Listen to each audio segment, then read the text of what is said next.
Hi മക്കളെ, എല്ലാവർക്കും ഇന്നത്തെ വീഡിയോയിലേക്ക് ഹൃദ്യമായ സ്വാഗതം. ടീച്ചറമ്മ ഗുരുവായൂർ ഏകാദശി തൊഴാൻ പോയ വിശേഷങ്ങൾ പറയാവോ എന്ന് ചോദിച്ച് ഒരുപാട് റിക്വസ്റ്റുകൾ വരുന്നുണ്ട്.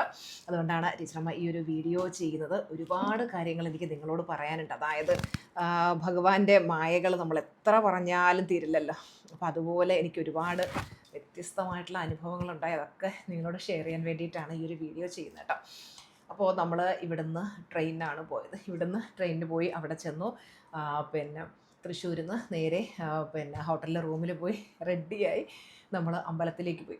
അപ്പോൾ നമ്മൾ ഈ ഗുരുവായൂർ പോകാനായിട്ട് പ്ലാൻ ചെയ്ത സമയം മുതൽ ഞാനിങ്ങനെ ഗുരുവായൂർ അമ്പലവുമായിട്ട് ബന്ധപ്പെട്ട വീഡിയോസ് ഇങ്ങനെ സജഷനിൽ വരുന്നുണ്ടായിരുന്നു. അപ്പോൾ അതിൽ ഞാൻ ഒരു വീഡിയോ കണ്ടപ്പോൾ ഭഗവാൻ നമ്മുടെ മുന്നിൽ പല രൂപത്തിലും വരും എന്നുള്ള ഒരു കാര്യം കേട്ടു. അതായത് ചിലപ്പോൾ ഒരു ശിശുവിൻ്റെ രൂപത്തിലായിരിക്കാം നമ്മളടുത്തേക്ക് ഓടി വന്നിട്ട് ചിലപ്പോൾ നമ്മൾ തട്ടിയിട്ട് ചിലപ്പോൾ കയ്യിലൊരു ഒന്നോ രണ്ടോ മഞ്ചാടിക്കുരു വെച്ച് തരാം. അല്ലെങ്കിൽ വയസ്സായ ഒരു വൃദ്ധയായ അമ്മൂമ്മയുടെ രൂപത്തിലായിരിക്കാം. അല്ലെങ്കിൽ ചെറിയ ഒരു കുഞ്ഞിൻ്റെ തീരെ കൈക്കുഞ്ഞുണ്ടല്ലോ, ആ ഒരു കുഞ്ഞിൻ്റെ രൂപത്തിലായിരിക്കും. അങ്ങനെ പല രൂപത്തിൽ ഭഗവാനെ നമുക്ക് ദർശിക്കാൻ പറ്റും. അല്ലെങ്കിൽ നടന്നു പോകുമ്പോൾ നമുക്കിങ്ങനെ ഓടക്കുഴൽ നാദം അല്ലെങ്കിൽ ഇങ്ങനെ കുറച്ച് വെള്ളം നമ്മുടെ ദേഹത്ത് കുടയുന്നതായിട്ട് ഇങ്ങനെയൊക്കെ ഭഗവാന്റെ പ്രസൻസ് പലർക്കും അങ്ങനെ പ്രസൻസ് കൊടുത്തിട്ടുള്ളതായിട്ടതൊക്കെ ഞാൻ ആ വീഡിയോയിൽ കണ്ടു. അപ്പോൾ ഞാൻ ഭഗവാനോട് ചോദിച്ചു, ഞാൻ അവിടെ വരുമ്പം എനിക്ക് ശരിക്കും ഭഗവാൻ എനിക്കൊരു ദർശനം തരാമോ എന്ന് ഞാൻ ചോദിച്ചു. അപ്പം ഭഗവാൻ ചോദിച്ചു, നിനക്ക് ഏത് രൂപത്തിലാണ് നിനക്ക് എന്നെ കാണേണ്ടത്? നിനക്കറിയാമല്ലോ ഞാൻ ഭയങ്കര ഒരു കൃഷ്ണഭക്തയാണ്. ഞാൻ പണ്ട് കൃഷ്ണഭക്തയായിരുന്നു എന്ന് ചോദിച്ചു കഴിഞ്ഞാൽ ഞാൻ അതായത് ഒരുപാട് വർഷങ്ങൾക്ക് മുമ്പ് എൻ്റെ മോനൊക്കെ ചെറുതായിരുന്ന സമയത്ത് ഞാൻ ആ സമയത്തൊക്കെ ഭയങ്കര കൃഷ്ണഭക്തയായിരുന്നു കേട്ടോ. അപ്പോൾ എൻ്റെ മൂത്ത മോന് അതുൽ എന്നാണ് അവൻ്റെ പേരെങ്കിലും ഞങ്ങൾ വീട്ടിൽ വിളിക്കുന്ന പേര് കണ്ണാ എന്നാണ്. അപ്പോൾ അവന് കണ്ണാ എന്നുള്ള പേരിട്ടത് പോലും ഭഗവാനോടുള്ള ഭക്തി കൊണ്ടാണ്. പിന്നെ അങ്ങോട്ട് ജീവിതത്തിൽ കുറേ നെഗറ്റിവിറ്റിയും കാര്യങ്ങളൊക്കെ വന്നപ്പോൾ ഭഗവാനോടുള്ള ഗുരുവായൂരപ്പ ഭക്തിയൊക്കെ അങ്ങ് പോയി. പിന്നെ വീണ്ടും റീസെൻ്റ് ആയിട്ടാണ് ഞാൻ ആ ഒരു ഭക്തിയിലേക്ക് എത്തിയത്. അപ്പോൾ ഭഗവാൻ എന്നോട് ആ ഭക്തിയിലേക്ക് എത്തിയപ്പോൾ എന്നോട് പറയുണ്ടായി, നീ എൻ്റെ ആ ഒരു ഭക്തിയിലേക്ക് എത്തിക്കഴിഞ്ഞാൽ നിൻ്റെ സൗഭാഗ്യം 1000 ഇരട്ടി ഞാൻ വർദ്ധിപ്പിക്കും എന്നുള്ളൊരു തീരുമാനം ഭഗവാൻ എടുത്തിട്ടുണ്ടായിരുന്നു അത്ര. ഇതൊക്കെ പാവം ബാലാമണിയുടെ മനസ്സിൽ തോന്നിപ്പിച്ച കാര്യങ്ങളാണ് കേട്ടോ. അങ്ങനെ അതിനുശേഷം എൻ്റെ സ്റ്റുഡൻറ്റ് പ്ലാറ്റിനം സ്റ്റുഡൻറ്റ് സംഗീത മോഹൻദാസ് എനിക്കൊരു ഗുരുവായൂരപ്പൻ്റെ വിഗ്രഹം, നല്ല ഭംഗിയുള്ളൊരു വിഗ്രഹം അയച്ചു തന്നിട്ടുണ്ടായിരുന്നു. നിങ്ങൾ കണ്ടിട്ടുണ്ടാവുമല്ലോ. അപ്പോൾ ആ ഒരു വിഗ്രഹം വീട്ടിൽ ഫ്രണ്ടിൽ ലിവിങ് റൂമിൽ ടി വിയുടെ താഴെ ഞാനിങ്ങനെ വെച്ചിട്ടുണ്ട്. അത് എപ്പോൾ കാണുന്നു അപ്പോഴൊക്കെ ഞാൻ ചിന്തിക്കും, എൻ്റെ ആ ഒരു വിഗ്രഹം വീട്ടിൽ വന്നതോടുകൂടി എൻ്റെ സൗഭാഗ്യം 1000 ഇരട്ടി വർദ്ധിച്ചു, 1000 ഇരട്ടി വർദ്ധിച്ചു. സത്യം പറഞ്ഞ് അതിനുശേഷം മിറാക്കിളാണ് എൻ്റെ ലൈഫിൽ നടക്കുന്നത് കേട്ടോ. അപ്പോൾ ഇതൊക്കെ പറയുന്ന കേൾക്കുമ്പോൾ ശരിക്കും ഗുരുവായൂരപ്പനിൽ അത്രയും അധികം വിശ്വാസമുള്ളവർക്ക് അത് കോറിലേറ്റ് ചെയ്യാൻ പറ്റും. ഞാനിത് പറയുമ്പോൾ എല്ലാവർക്കും, അതായത് ഇപ്പോൾ നിങ്ങൾ വിശ്വസിക്കുന്ന ഏത് ദൈവമാണെങ്കിലും നിങ്ങൾക്ക് ഇതൊക്കെ എക്സ്പീരിയൻസ് ചെയ്യാൻ പറ്റും. ഞാൻ പറയുന്ന കാര്യങ്ങൾ നിങ്ങൾ ശ്രദ്ധിച്ച് കേൾക്കൂട്ടോ. അങ്ങനെ ഭഗവാൻ എന്നോട് ചോദിച്ചു, നിനക്ക് ഏത് രൂപത്തിലാണ് ദർശനം വേണ്ടത്? അപ്പം ഞാനിങ്ങനെ ആലോചിച്ചു, ഏത് രൂപത്തിൽ വേണം? അപ്പോൾ എനിക്ക് തോന്നി നമ്മുടെ നന്ദനം സിനിമയിൽ ബാലാമണിക്ക് മുന്നിൽ കൃഷ്ണൻ ഇങ്ങനെ ഒരു യുവാവിൻ്റെ രൂപത്തിൽ വന്നിട്ട് ഇങ്ങനെ ഡാൻസ് കളിക്കുന്ന ഒരു സീനൊക്കെ ഇല്ല, അതൊക്കെ അടിപൊളിയല്ല. അപ്പം ഞാൻ പറഞ്ഞു, ഇങ്ങനെ എനിക്കൊരു യുവാവിൻ്റെ രൂപത്തിൽ എനിക്ക് ദർശനം വേണം ഭഗവാനെ എന്ന് പറഞ്ഞു. അപ്പോൾ ഭഗവാൻ ഓക്കെ പറഞ്ഞു പോയി. പിന്നെ ഞാനതങ്ങ് മറന്നുപോയി കേട്ടോ. അങ്ങനെ ഗുരുവായൂർ അമ്പലത്തിലോട്ട് ഞാനും എൻ്റെ ഹസ്ബൻഡും എൻ്റെ ചേച്ചി, ഞങ്ങൾ 3 പേരാണ് പോയത്. പിള്ളേർക്ക് എക്സാം ആയതുകൊണ്ട് പിള്ളേരെ കൊണ്ടുപോയിട്ടുണ്ടായിരുന്നില്ല. അങ്ങനെ ഞങ്ങൾ അമ്പലത്തിനകത്തേക്ക് കയറിയതും പെട്ടെന്ന് അവിടെ നിന്ന് ഒരു പയ്യനിങ്ങനെ ഓടി വന്നിട്ട് ടീച്ചറമ്മ എന്ന് വിളിച്ചുകൊണ്ട് ഇങ്ങനെ വന്ന് ഓടി ഇങ്ങനെ വന്ന് ഷേക്കാൻ തന്നു. ഞാനിങ്ങനെ നമ്മൾ പറയില്ലേ, ദേഹമാസകലം കോരിത്തരിച്ച് നമുക്കൊരു, എന്നിട്ട് ഉള്ളിൽ നിന്ന് ഇൻറ്റ്യൂഷനും, നീയല്ലേ പറഞ്ഞത് യുവാവിൻ്റെ രൂപത്തിൽ കാണണം. ആ സമയം സത്യം പറഞ്ഞാൽ എനിക്കത് വാക്കുകൾ കൊണ്ട് പറഞ്ഞെത്തിക്കാൻ പറ്റില്ല. അനുഭവം ഉണ്ടായിട്ടുള്ളവർക്ക് അറിയാൻ പറ്റും. അതെനിക്ക് ഭയങ്കരമായിട്ടുള്ള ഒരു വല്ലാത്തൊരു ഫീലിംഗ് ആയിരുന്നു. ആ സമയത്ത് തന്നെ ഞാൻ ഒരുവിധം ഒരു വല്ലാത്ത സ്ഥലകാല ബോധം ഇല്ലാത്ത അവസ്ഥയിലേക്ക് പോയി. അത് കഴിഞ്ഞ് അത് എൻ്റെ ഒരു സ്റ്റുഡൻ്റ് ആയിരുന്നു കേട്ടോ. 1 PM ഉള്ള ഷജിത് വസുദേവ് എന്ന് പറയുന്ന എൻ്റെ ഒരു സ്റ്റുഡൻ്റ് ആയിരുന്നു. അപ്പോൾ ആൾ സംസാരിച്ചു. അതിനുശേഷം അകത്തേക്ക് പോയി. അപ്പോൾ ടീച്ചർമ്മയുടെ ഒരു സ്റ്റുഡൻ്റ് അവിടെ ഉണ്ടായിരുന്നു. ആൾ നമുക്ക് അതിന് വേണ്ടുന്ന സൗകര്യങ്ങളൊക്കെ ഒരുക്കി തന്നിട്ടുണ്ടായിരുന്നു. അപ്പോൾ ഞങ്ങൾ അങ്ങനെ അമ്പലത്തിനകത്തേക്ക് കയറി. അകത്ത് ചെന്ന് ഭഗവാനെ ആദ്യത്തെ ദർശനം കണ്ടപ്പോൾ തന്നെ വീണ്ടും എന്താ പറയുക, ഉള്ളിലൊരു ഇതുവരെ ഇല്ലാത്തൊരു വൈബ്രേഷൻ, ഒരു ഫീലിംഗ്, ഇത് പറഞ്ഞറിയിക്കാൻ പറ്റില്ല. അത് കഴിഞ്ഞ് നമ്മൾ ദർശനം നടത്തി ഇങ്ങനെ പോയി. അപ്പോൾ എൻ്റെ ആ സ്റ്റുഡൻറ്റിനോട് പറഞ്ഞു, വീണ്ടും ടീച്ചറെ വിളിക്കും. ഭഗവാൻ രണ്ടാമത് വിളിപ്പിച്ചു. വീണ്ടും പിന്നെ ആ സ്റ്റുഡൻ്റ് എന്നെ ഒന്നുകൂടെ കൊണ്ടുവന്ന് കാണിച്ച് തൊഴിച്ചു. അങ്ങനെ എനിക്ക് 2 പ്രാവശ്യം തൊഴാനായിട്ട് പറ്റി. അങ്ങനെ തൊഴുത് കഴിഞ്ഞ് ഞാനിങ്ങനെ നടക്കുമ്പോൾ ഞാൻ വിചാരിച്ചു, ഇപ്പം ഞാൻ ബോധം കെട്ട് വീഴും. ആ അവസ്ഥയിൽ എൻ്റെ ഉള്ളിലിങ്ങനെ പോസിറ്റീവ് എനർജി നിറയുന്നത് എനിക്ക് അനുഭവപ്പെട്ടു. ഞാൻ ചേട്ടനോട് പറഞ്ഞു, കുറച്ച് നേരം ഇരിക്കട്ടെ എന്ന് പറഞ്ഞു. ഞാനവിടെ ഇരുന്നാൽ മാത്രം ഓർമ്മയുണ്ട് മക്കളെ. ഞാനിങ്ങനെ അവിടെ ഇരുന്നു. എൻ്റെ കണ്ണിൽ നിന്ന് കണ്ണുനീരടർന്നടർന്നടർന്നടർന്ന് ഇങ്ങനെ വീണുകൊണ്ടിരിക്കുക. പക്ഷേ എനിക്ക് സ്ഥലകാല ബോധമില്ല. ഞാൻ അറിഞ്ഞുകൊണ്ട് കരയില്ല. അപ്പം ഞാൻ എൻ്റെ ഉള്ളിൽ ചോദിക്കുകയാണ്, ഞാൻ എന്തിനാണ് കരയുന്നത്? പക്ഷേ എനിക്കറിയില്ല. എൻ്റെ ഉള്ളിൽ നമ്മൾ പറയില്ല, നമ്മൾ 14 ലോകം കാണുമെന്ന് പറയില്ല. ഞാനവിടെ നിന്ന് ഇങ്ങനെ കറങ്ങി അവസാനം ഞാനവിടെ ഒരു ഭിത്തിയിലിങ്ങനെ ഇടതുവശത്തായിരുന്നു. ഭിത്തിയിലിങ്ങനെ തലചായ്ച്ച് അവിടെ ഇങ്ങനെ ഇരുന്നു. കണ്ണപ്പോഴും നിറഞ്ഞൊഴുകുകയാണ്. പക്ഷേ ഉള്ളിൽ ഒരു എന്താ പറയുക, നമ്മൾ ബോധത്തിൽ ചിന്തിക്കല്ല, അതൊരു വല്ലാത്തൊരു അനുഭൂതി, സ്ഥലകാല ബോധമില്ലാത്തൊരനുഭൂതി. ഉള്ളിൽ ഒരു വല്ലാത്തൊരിത്. അയ്യോ, എന്താ പറയുക. അങ്ങനെ കുറേ സമയം അവിടെ ഇരുന്നു. ഞാൻ എൻ്റെ ജീവിതത്തിൽ ഇന്ന് വരെ അനുഭവിക്കാത്ത ഒരു പോസിറ്റീവ് എനർജിയുടെ വൈബ്രേഷനായിരുന്നു ശരീരം മുഴുവൻ. പിന്നീട് ഞാൻ പറഞ്ഞപ്പോഴാണ് ഒരു സ്റ്റുഡൻറ്റ് എന്നോട് പറഞ്ഞത്, എൻ്റെ പ്ലാറ്റിനം സ്റ്റുഡൻറ്റ് നാൻസിയും ഫാമിലി എന്നെ കാണാനായിട്ട് വന്നിട്ടുണ്ട്. അതപ്പോൾ നാൻസി പറഞ്ഞു, ടീച്ചറമ്മ, ഭഗവാന്റെ ആ ഒരു പോസിറ്റീവ് എനർജി നമ്മുടെ ദേഹത്തേക്ക് വരുമ്പോഴാണ് നമുക്ക് ഇതുപോലെ എക്സ്പീരിയൻസ് ചെയ്യാൻ പറ്റിയതാണ്, കണ്ണ് നിറഞ്ഞൊഴുകിയെന്ന് പറഞ്ഞു. അങ്ങനെ ഞാൻ ഇത് കണ്ണ് നിറഞ്ഞൊഴുകി. അത് കഴിഞ്ഞ് ഞാൻ അപ്പോൾ നമുക്ക് പുറത്തേക്ക് ഇറങ്ങാമെന്ന് പറഞ്ഞു. അങ്ങനെ പുറത്തേക്ക് ഇറങ്ങി. അവിടെ നിന്ന് ഈ ഓരോ കാര്യങ്ങൾ കാണുമ്പോഴൊന്നും എനിക്ക് പിന്നെ കുറേ സമയത്തേക്ക് ഞാൻ പറഞ്ഞു, നമ്മളൊരു കിളി പോയ അവസ്ഥ എന്ന് പറയത്തില്ലേ, എന്ത് ചെയ്യണമെന്നറിയില്ല, എന്ത് പറയണമെന്നറിയില്ല.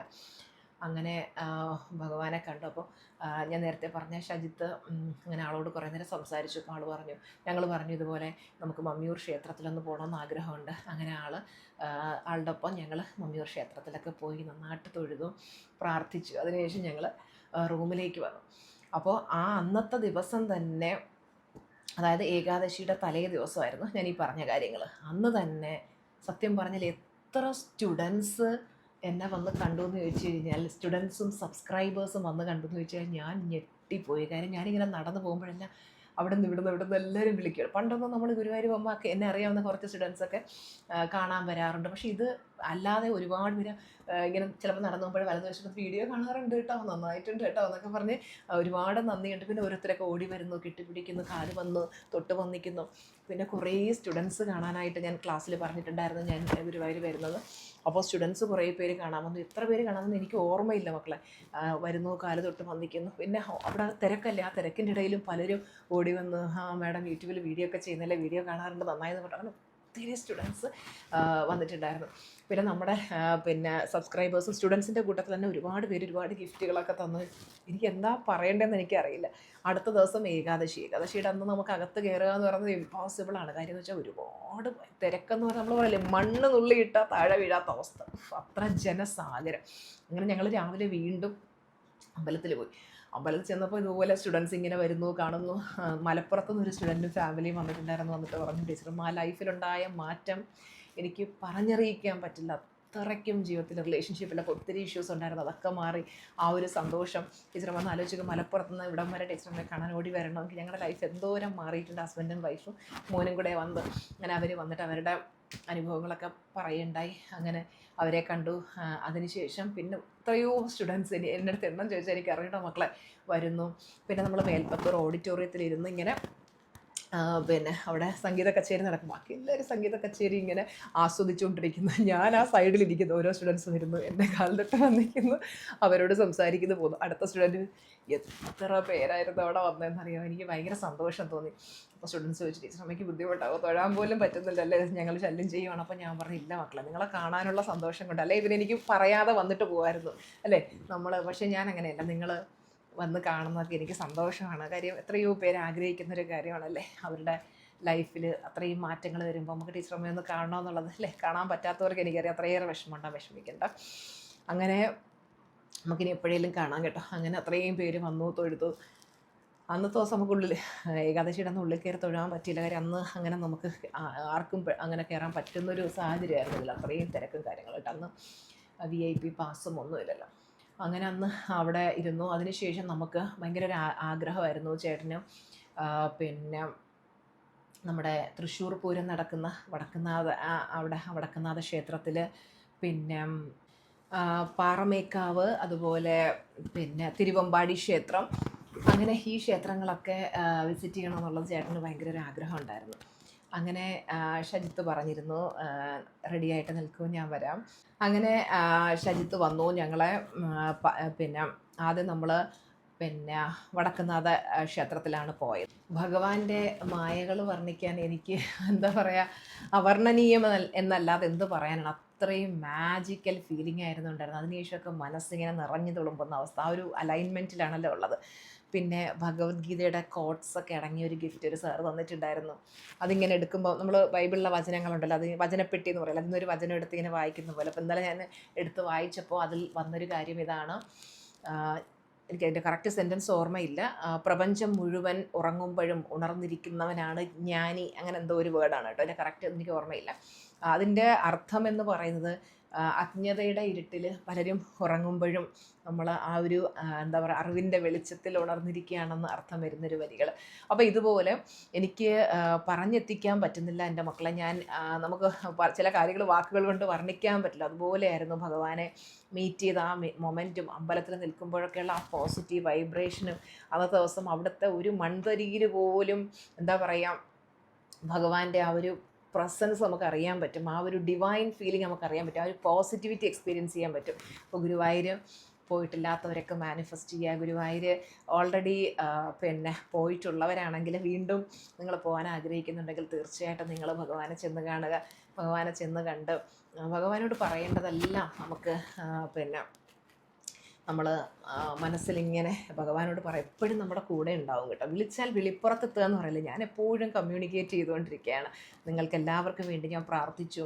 അതുപോലെ മനസ്സിലെപ്പോഴും ഞാൻ അവിടെ നിന്ന് വരുമ്പോൾ എനിക്ക് മനസ്സിലിരുന്ന് തോന്നി, ഭഗവാനെ വിട്ടു പോരുമ്പോൾ ഭഗവാൻ എന്നോട് പറയുന്നത് നിൻ്റെ കൂടെ ഇല്ലേ, ഞാൻ എപ്പോഴും കൂടെ, വിളിച്ചാൽ വിളിപ്പുറത്തെത്തില്ലേ ഞാൻ. അതുകൊണ്ട് എനിക്ക് സമാധാനമാണ്. അപ്പോൾ ഞാൻ എപ്പോഴും ഓരോ കാര്യങ്ങളിങ്ങനെ ഭഗവാനോട് ചോദിക്കുമ്പോൾ എനിക്ക് കറക്റ്റ് അതിനുള്ള റിപ്ലൈ ഇങ്ങനെ തന്നുകൊണ്ടിരിക്കുന്നുണ്ട്. I'm so happy. എന്താ പറയേണ്ടതെന്ന് എനിക്കറിയില്ല. അത്രയും സന്തോഷമാണ്. ഗുരുവായൂർ പോയ അനുഭവം ചോദിച്ചിട്ടുള്ളവർക്ക് വേണ്ടിയിട്ട് എൻ്റെ ഓർമ്മയിലുള്ള കാര്യങ്ങളൊക്കെ ഞാൻ ഷെയർ ചെയ്താണ്. ഇനി എന്തൊക്കെയോ പറയണമെന്നുണ്ട്, പക്ഷേ എന്താണെന്ന് എനിക്ക് പറഞ്ഞെത്തിക്കാൻ പറ്റുന്നില്ല. ആ ഒരു ഡിവൈൻ ഫീലിംഗ് എക്സ്പീരിയൻസ് ചെയ്യുന്ന ചില കാര്യങ്ങൾ നമുക്ക് പറഞ്ഞെത്തിക്കാൻ പറ്റില്ല മക്കളെ. അത്രയും മനസ്സ് നിറഞ്ഞൊരവസ്ഥ. ഇങ്ങനെ റോഡിൽ നടന്ന് പോകുമ്പോൾ ഞാൻ നോക്കുമ്പോൾ ഒരു പെൺകുട്ടി എന്നെ കൈ ചൂണ്ടി ഇങ്ങനെ കാണിക്കുന്നുണ്ട്. അപ്പം ഹസ്ബൻഡ് അങ്ങ് പോയി കാറ് നിർത്തിയിട്ട് ഇങ്ങനെ വളച്ചുകൊണ്ടത്. അപ്പം ഞാൻ എൻ്റെ ചേച്ചിയെടുത്തും ചേട്ടനടുത്ത് ഞാൻ പറഞ്ഞു, ആരോ ഒരു സ്റ്റുഡൻ്റ് ആണെന്ന് തോന്നുന്നു, ദേ അവിടെ നിന്ന് ഇങ്ങനെ കൈ ചൂണ്ടുന്ന കണ്ട്. അപ്പോൾ അവർ പെട്ടെന്ന് വന്ന് കെട്ടിപ്പിടിച്ച് സംസാരിച്ചു. അപ്പോൾ ഇതുപോലെ ഇങ്ങനെ നടന്നു പോകുന്ന വഴിയിലും റോഡെ ചുമ്മാ നമ്മളിങ്ങനെ ഭക്ഷണം കഴിക്കാനായിട്ടൊക്കെ ഇങ്ങനെ പോകുന്ന വഴിയിലും പല സ്ഥലങ്ങളിലൊക്കെ ഓരോ സ്റ്റുഡൻസ് ഓടി വരും. എല്ലാവരും സുജ ടീച്ചറല്ലേ എന്നൊക്കെ പറഞ്ഞ് ഇന്ന് നമ്മളെല്ലാവരും തിരിച്ചറിയാനൊക്കെ തുടങ്ങുമ്പോൾ നമുക്ക് ഭയങ്കര സന്തോഷമല്ലേ അല്ലേ. അതൊക്കെ ഒരു വല്ലാത്ത എക്സ്പീരിയൻസ് ആണ്. പിന്നെ ഭഗവാനെക്കുറിച്ച് പറയുകയാണെങ്കിൽ എന്താ പറയേണ്ടത് എൻ്റെ മക്കളെ, എനിക്ക് എല്ലാവരോടും പറയാനുള്ളത്, മുറുകെ പിടിച്ചോ. നിങ്ങൾ വിശ്വസിക്കുന്ന ദൈവത്തെ മുറുകെ പിടിച്ചോ. ദൈവം നമ്മുടെ കൂടെയുണ്ട്. സന്തോഷമായിട്ട് സമാധാനമായിട്ട് സമ്പൽ സമൃദ്ധിയിൽ നമുക്ക് ജീവിക്കണമെങ്കിൽ ആ ഒരു ഭക്തിയുടെ നിറവിൽ നമ്മൾ ജീവിക്കുമ്പോൾ നമുക്ക് എല്ലാ ഐശ്വര്യങ്ങളും ഉണ്ടാവും. നമ്മൾ മനസ്സറിഞ്ഞ് വിളിക്കുക ദൈവത്തെ, മനസ്സ് ശുദ്ധമാക്കി വയ്ക്കുക, ദൈവത്തിലുള്ള അചഞ്ചലമായിട്ടുള്ള വിശ്വാസം മുറുകെ പിടിക്കുക. എല്ലാ സൗഭാഗ്യങ്ങളും ഉണ്ടാവും. നമ്മൾ എല്ലാവരും ബ്ലസ് ചെയ്യാണ്. നിങ്ങൾക്ക് ആയുസ്സും ആരോഗ്യവും സന്തോഷവും സമാധാനം സമ്പൽ സമൃദ്ധി എല്ലാം ഗുരുവായൂരപ്പൻ തരട്ടെ. നിങ്ങളെല്ലാവരെയും ഭഗവാൻ രക്ഷിക്കട്ടെ. അപ്പോൾ എനിക്ക് അവിടെ നിന്ന് ആ ഒരു വൈബ്രേഷൻ ഉണ്ടായി എന്ന് പറഞ്ഞില്ല, ആ ഒരു സമയത്ത് എനിക്ക് ഫീൽ ചെയ്തൊരു കാര്യം, there is something divine inside me. എൻ്റെ ഉള്ളിൽ എന്തോ ഒരു ഡിവൈൻ ഒരു ഫീലിംഗ് തോന്നി. എന്താണെന്ന് എനിക്ക് പറഞ്ഞെത്തിക്കാൻ അറിയില്ല മക്കളെ. സാധാരണ മനുഷ്യരാണ്, നമുക്ക് ചില കാര്യങ്ങളൊന്നും പറഞ്ഞെത്തിക്കാൻ പറ്റില്ല. എനിക്ക് ഇതുവരെ അങ്ങനെയുള്ളൊരു അനുഭവം ഉണ്ടായിട്ടില്ല. അപ്പോൾ അതൊക്കെയായിരുന്നു ഗുരുവായൂർ പോയ അനുഭവങ്ങൾ. അപ്പോൾ ഈ വീഡിയോ കണ്ട എല്ലാവർക്കും നന്ദി. നിങ്ങൾക്ക് ഇതുപോലെയുള്ള അനുഭവങ്ങൾ ഉണ്ടായിട്ടുണ്ടെങ്കിൽ താഴെ കമൻറ്റിൽ രേഖപ്പെടുത്തണം. നിങ്ങളുടെ ഓരോരുത്തരുടെയും കമൻറ്റിനായിട്ട് ടീച്ചർ വെയിറ്റ് ചെയ്യാണ്. Love you. Bye bye.